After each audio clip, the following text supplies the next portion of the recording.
need me to find us some big donors. For us, a major donor is a person that gives $10,000 a year or more. Okay.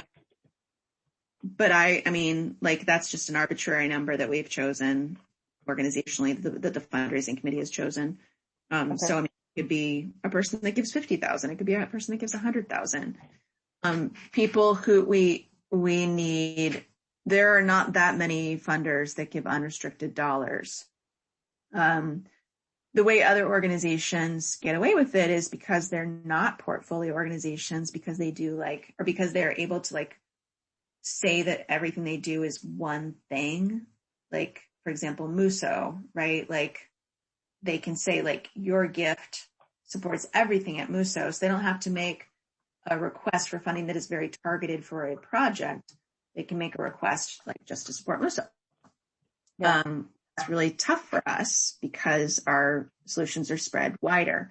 And so it means that we don't have the level of flexible funding. So, I mean, honestly, I would admit this to anybody, it's something I thought I would have cracked the code on by now. And it's frustrating that I haven't figured it out yet. Because what we really need are more donors who are willing to make grants that are general operating or unrestricted. We need more major donors, individual donors who are open to more flexible support. And we don't have a great community of those people. We don't have a board that is focused on fundraising, and we don't have a board that's super well networked. And our board is very, very small. Some boards, like Partners in Health, has an advisory board that's got 50 people on it. And man, those people aren't there to give advice. A lot of those people are, but a lot of those people are there because they can bring in networks, or they say because they're involved, they're like, yeah, I'd love to give $100,000 a year to support you. It is very strategic that they're doing that.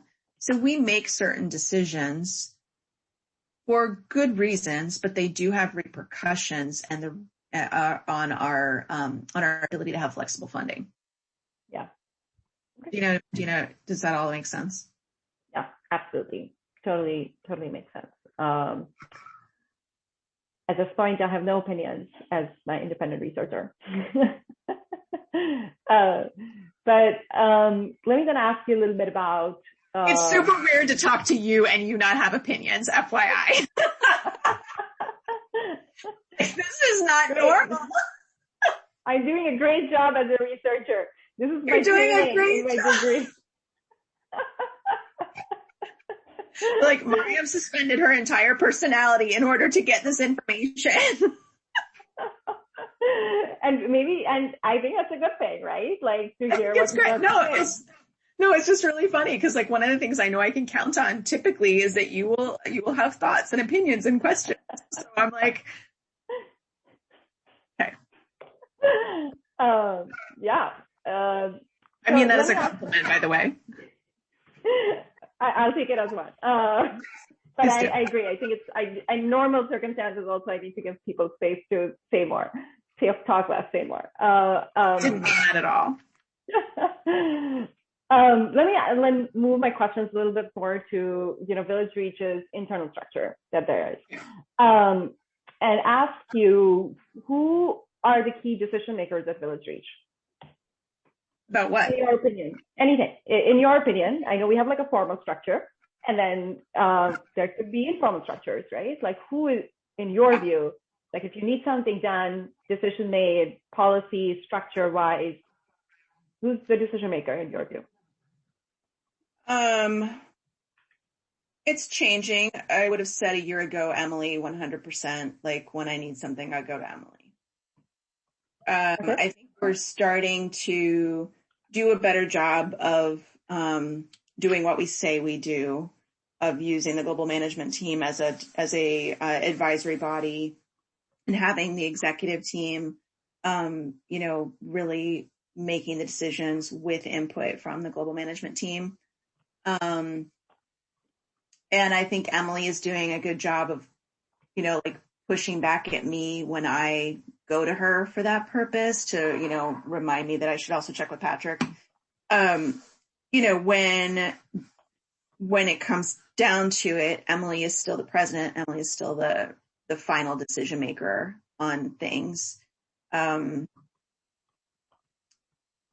think so. I don't know how transparent people have been with you about this, but like the global management team has hired a consulting group to work with us this year, and the topic is decision making, because all of us were like, this is a problem at Village Reach.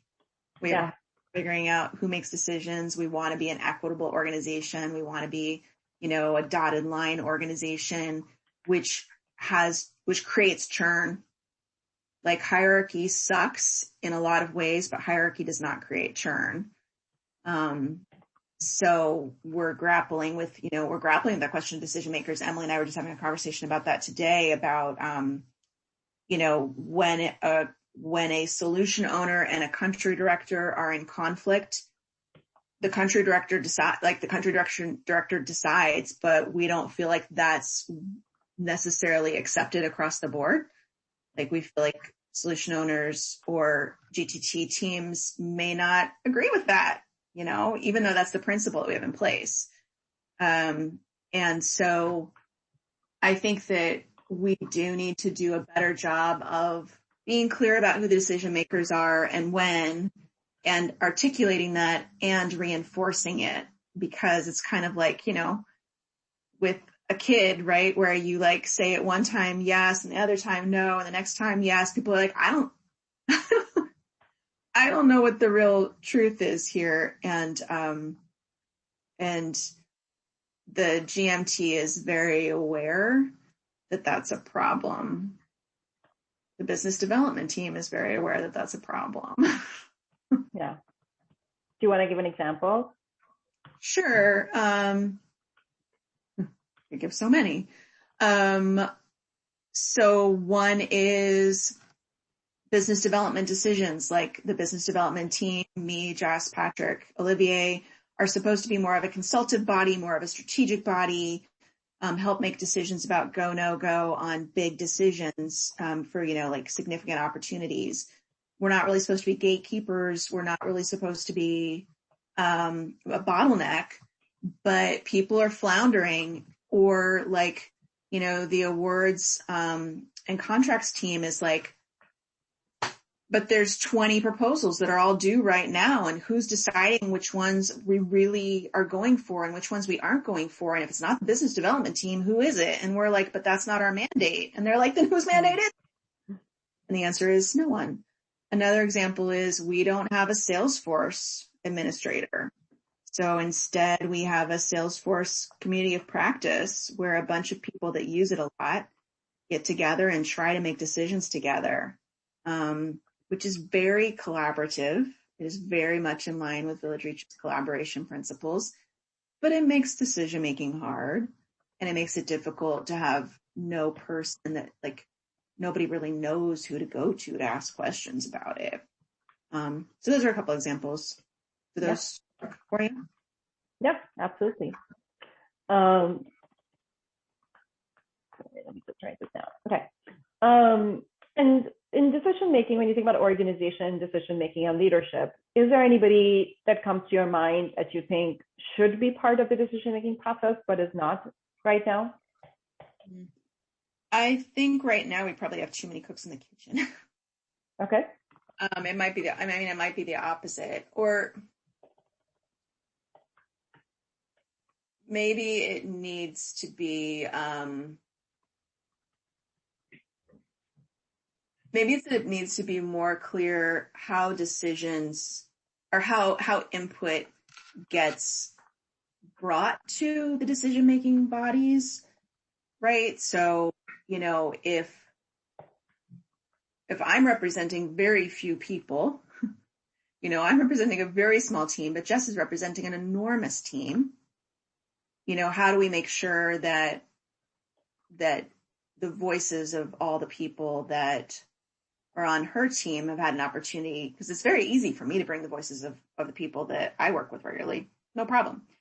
Harder for like Melissa or Jess to be able to collect the information they need in order to pass it on to, make accurate decisions. So